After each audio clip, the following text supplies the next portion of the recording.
Do you ever find yourself coping ineffectively, leading you to further go down the rabbit hole? Are you interested in learning better ways to handle your impulses, feelings, and behaviors?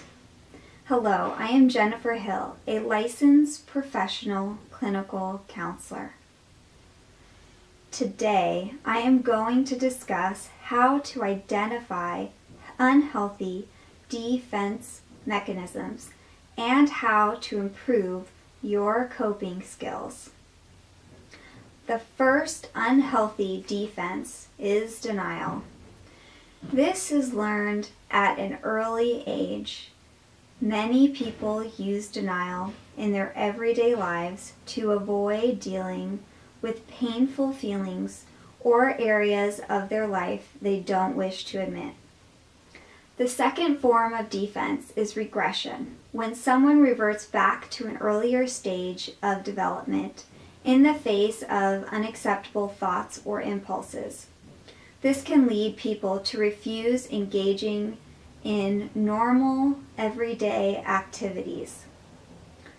The third defense is known as acting out. This creates extreme behaviors in order to express thoughts or feelings the person feels incapable of otherwise expressing.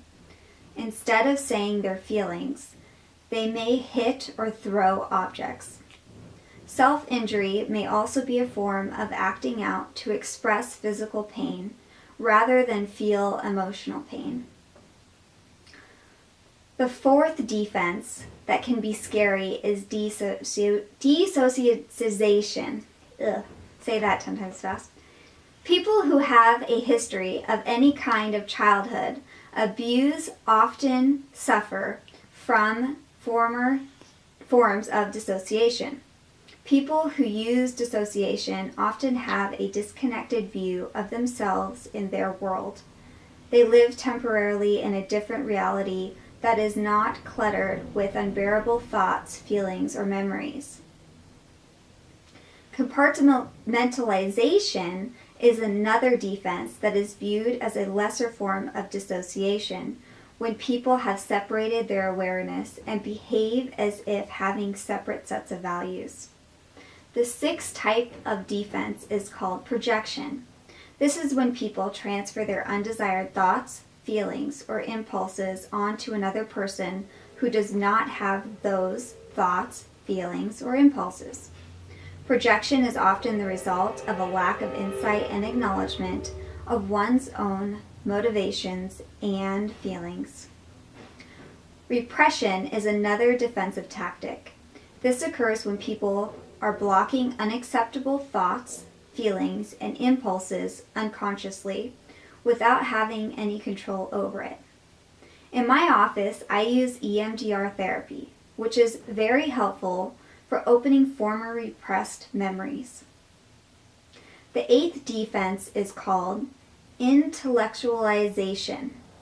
This leads people to overly thinking rather than dealing with the emotions when confronted with an unacceptable impulse, situation, or behavior to create distance between themselves and that undesired situation. The last unhealthy defense I will cover is rationalization, which is offering a different explanation for one's own perceptions or behaviors in the face of a changing reality. This usually occurs when people begin to idolize another person or circumstance and then devalue it as soon as they begin to feel a sense of rejection or when a situation does not turn in their favor. Okay, now is the time to really pay attention. I'm going to cover how to integrate mature defense mechanisms and replace the unhealthy defenses. These tactics will help adults and even children be most constructive when resolving underlying issues or problems in various environments. The first tactic is called sublimation, which is simply the channeling of unacceptable impulses, thoughts, and emotions into more acceptable ones.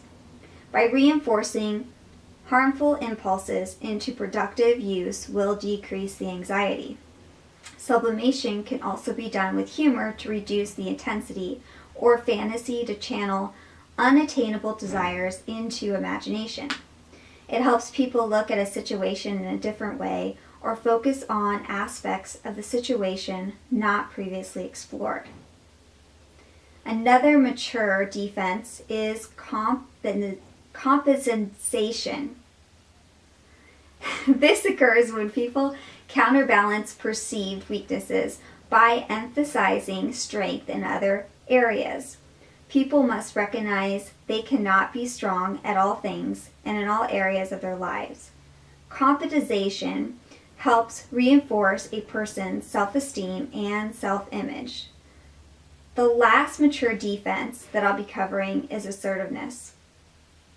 This includes communicating their needs and thoughts in a manner that is respectful, direct, and firm. People who communicate too passively are never heard, and those who communicate too aggressively are never listened to. Becoming more assertive is one of the most desired communication skills, and those who learn from it often benefit tremendously. In psychotherapy, your therapist will help you work on these coping skills and defense mechanisms. This will raise your awareness and increase your ability to identify behaviors you would likely reduce.